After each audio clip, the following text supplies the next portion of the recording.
Hello everyone, this is Shrentone again, and I'm going to go ahead and get started with the Let's Play on Outpost 2 tonight. I'm actually awake now, and let's see, I'm going to start off with the Plymouth campaign on normal, simply because I enjoy Plymouth more. I find it more of a challenge.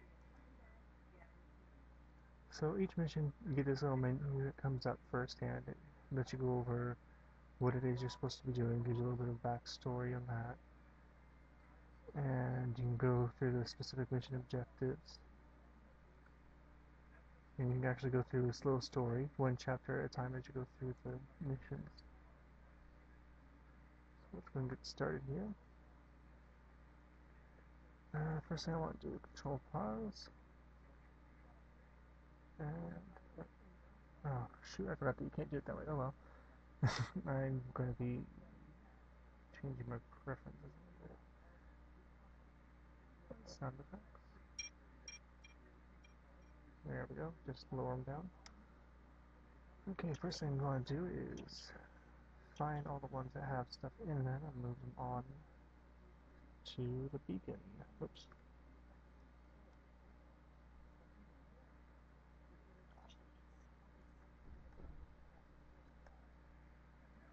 That's just the first mission. It's going to pick up a little bit later on.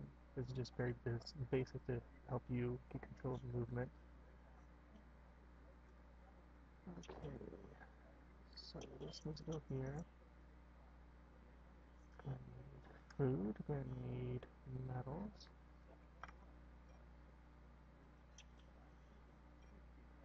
Now you may not be seeing me actually hitting some of the keys here. I'm using the hotkeys mainly because it's faster. Ooh, gotta hurry up.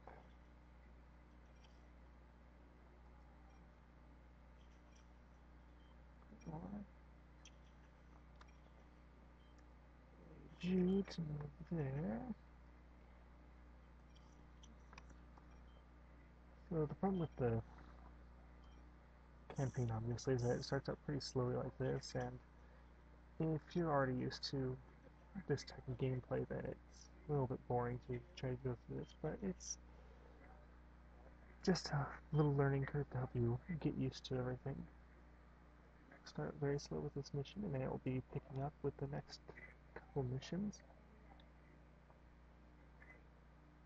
Nice little model flow. This game is all sprites for all the animation. That means that each one of these little movements is a different individual image that it's quickly switching to.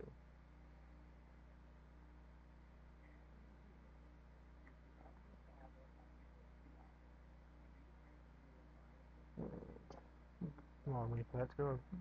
Show you this little mini map here. You get a terrain view, which is very useful sometimes.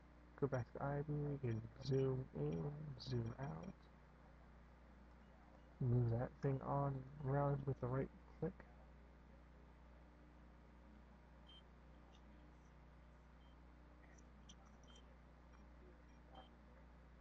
Okay, and once food gets there, this mission will be done, and we can go ahead and go on to the next thing.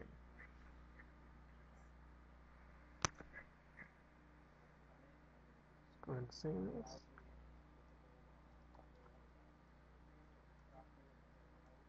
So before we go into this one, let's look at the objectives, because I haven't played this in a while. This is the first one we're actually doing real colony management. You got a certain amount of colonists that you have to keep alive. That is, in this next one, since you don't have a lot of infrastructure yet, it's mainly keeping them fed. And I gotta research, we gotta reconstruct these databases.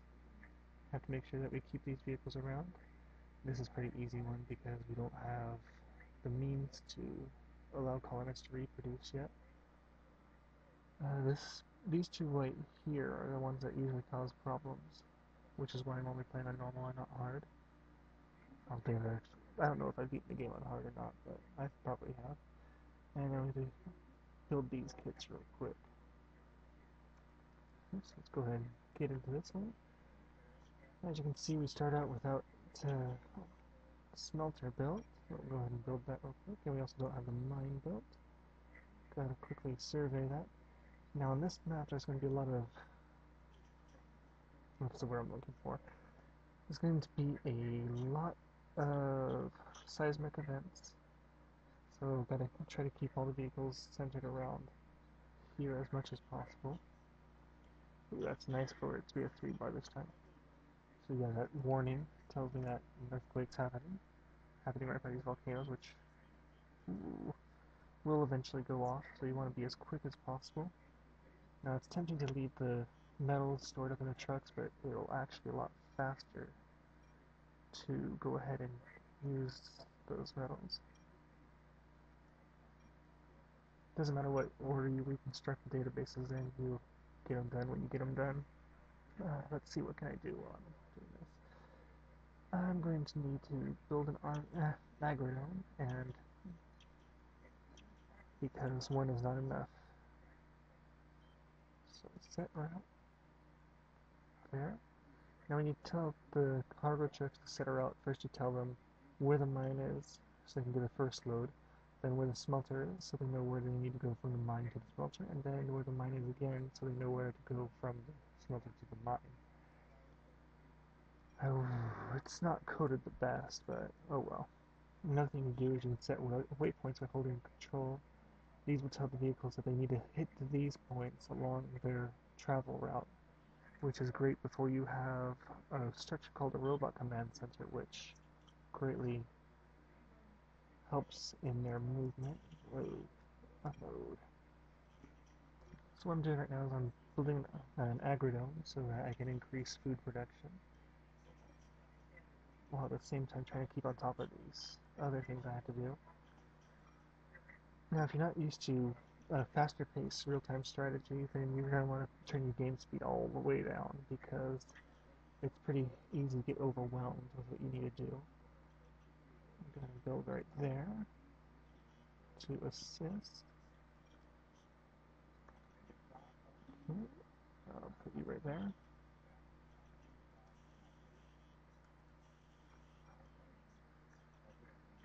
Build. Let's go ahead and build a command center real quick. And there we go. Now I got quite a few cargo trucks running an ore route that will bring up metals like crazy.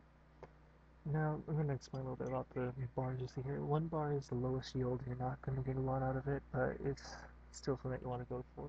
2 bar, you get moderate yield, so it's okay again, but if you have a 2 bar, you really want to get as many smelters on it as possible to make up for the low yield. And with 3 bar, you get the highest yield. And there have been quite a few games that you have someone with multiple 2-bar mines and someone who has 2 3-bar mines, and the 3-bar mines will win every single time simply because they have the stuff for the metals. Remember that over there. Okay, we need to build Tokamak. Now on hard difficulty, instead of just having them built, you have to actually have them in the construction vehicles, which can be quite dangerous when you get, excuse me, seismic events going off. Okay, don't need that many going on anymore. Storage mode. Okay, what do I have? I have Tokamak Command Center. It's going to need Agrodome. I'm probably getting all kinds of sound from that. Okay, got the Agrodome pretty quickly there. We need a structure factory. Reconstruct astronomy. And that's the last of the reconstruction database reconstruction. Sorry about that. After we get a structure factory, we need to build a smelter, and then we have to load up the cargo trucks as quickly as possible. That one's pretty close to the base, but not too worried.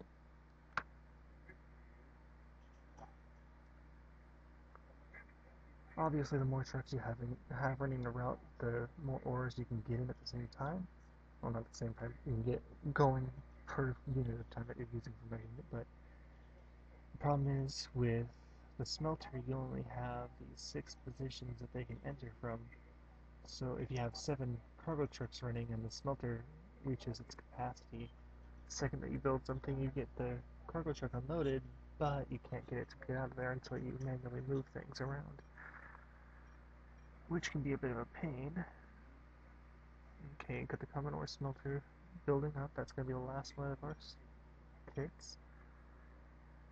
And what's the yield at right now? 547. So that's 1 truck, 2 truck, 3 trucks. So we need 4 trucks. There you go there. So yeah, then all 4 of them finish off. See if I can get this one loaded before the next one comes up to try to unload. Yep, yeah, good. I used to like to race them real quick like that all the time. It was entertaining sometimes. I'm weird like that, but yeah. Okay, I'm trying to get done before the volcano erupts. Oh shoot. Okay, one eruptions. We got. Okay, I only need that one to come back, so you go here, you go here. Load.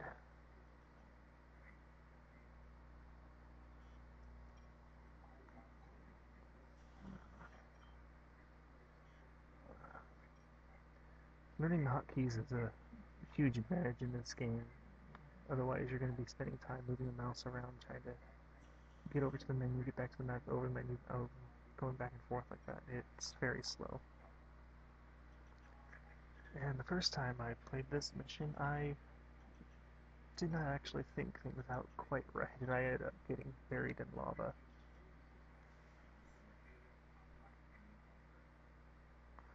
Okay, go ahead and save. And I think I have enough time to go through one more real quick. I'm not really, don't really have the timer up, so I don't know exactly. Let's look at the objectives. Oh yeah, this one, I can fit this one in. Okay. So first thing I want to do is research volcanology, even though it's not required. And assign one last start. Let's see, got these 4 here.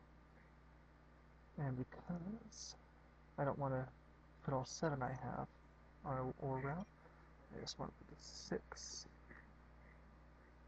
Because if I put any more than the 6, then it'll clog up like I said before.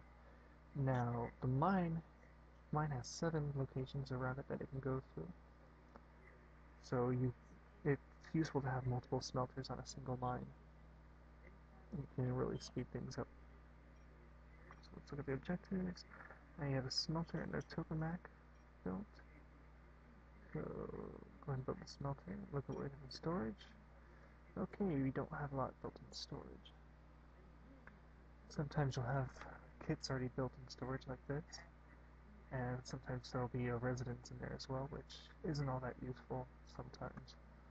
And residence there, once you reach the maximum capacity, your morale here tends to go down. I should actually explain this menu a little bit more. Your morale, as long as it's high, you'll get colony production, things will build faster, research will happen faster, and it helps things a lot. When your morale starts going down, you have to work to get it up as soon as possible, because a bad morale is going to really hurt you in the long run. I'm going too fast here. Okay, that's not good, so I'm going to build a residence here, because part of the morale problem right now is overcrowding. Another thing that affects morale is things like volcanology. Having the early detection of different natural disasters really makes a difference. Oh, I actually should have started with metallurgy to increase the metallogeny to increase the output of the mine here. It actually makes mines a lot more useful because the output is increased significantly. Okay. Got 3 extra workers right now. Okay, I have the recommended required scientist. Oof. That was a bad taste in my mouth.